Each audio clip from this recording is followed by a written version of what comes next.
তোরা শোন, ও জানে না ও সুন্দরবনে রয়্যাল বেঙ্গল টাইগারের সামনে দাঁড়িয়ে আছে। তোর বোধহয় জানা নেই, সুন্দরবনে শুধু বাঘই থাকে না, সিংহও থাকে। এখন আমার হাত থেকে বাঁচবার জন্য পলাই যেতাছস কেন?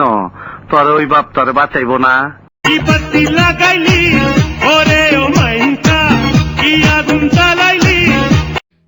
ভালোবাসা কোথায় রাখবো আমি? একে একে তুমি আমার সুন্দর হৃদয়টাকে কি করেছো দেখতে চাও?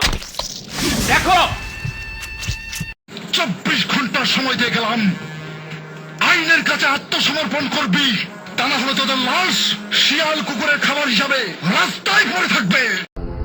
हम तुम में इतने छेद करेंगे कि कंफ्यूज हो जाओगे कि सांस कहां से ले और बातें कहां से।